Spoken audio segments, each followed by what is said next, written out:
Greetings, YouTube.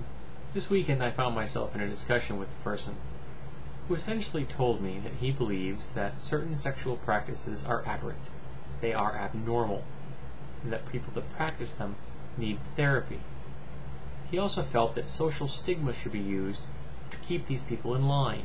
They should, in effect, be treated like freaks, so that they will know what they're doing is not acceptable by society, that they are breaking a social code. Not surprisingly, I had a problem with this. Social stigma is what kept black people on the back of the bus. Social stigma is what keeps gay people in the closet. Social stigma is what kept disabled people shuttered in their homes or shuffled off to government housing somewhere out of the way of the delicate sensibilities of the general public. Social stigma is a tool, but it is a tool of prejudice and bigotry. Now, not all social codes are wrong. I'm a firm believer in the idea that you don't tear a fence down unless you know why it was put up first. All societies have a prohibition against murder, and since I have no desire to be murdered, I support that particular prohibition. So that's a good social code. Other social codes that I endorse are prohibitions against rape, child molestation, and maiming others. But some social codes are a little grayer. For example, many people have social codes against violence, against harming others. But if you want to do sports, and you have consent from all the other people involved, society says it's okay because it accepts the risk that sports will involve some injury. Most societies have prohibitions against theft, but is it immoral to steal a boat to save a drowning man? Is it immoral to steal food to feed a starving child? I know some libertarians that believe taxation is theft. But if you benefit from social structures such as the military, fire departments, or police departments, we need to pay for them. So we tax things. Now, if you'd like to live on the moon all by yourself, feel free. But if you need any help from the rest of us, expect a bill. And then you get into the realm of human sexuality. And in this realm, I think social codes have no place at all.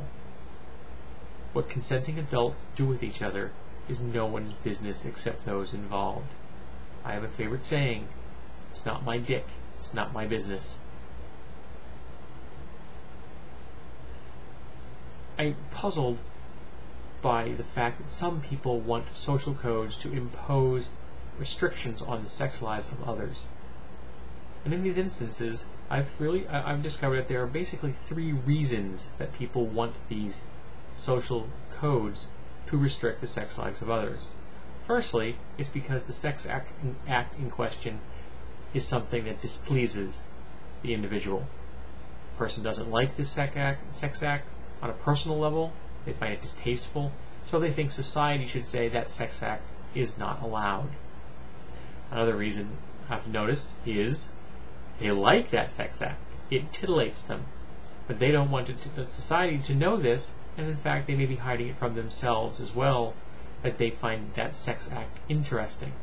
For example, closeted gay Republicans who back legislation stripping civil liberties away from the rest of the gay community. There's no loathing like self-loathing. But the biggest reason I've discovered that people want to do this is because the sex act in question violates a religious belief that they personally hold dear to their hearts. Now, if you want to preach your religious tenets to members of your faith, go for it. Talk yourself silly.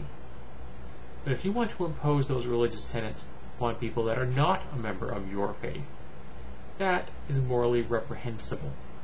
And if you want to impose those tenets on others through the use of secular law, that is downright evil. So, in closing, some social codes are good. Some social codes are bad.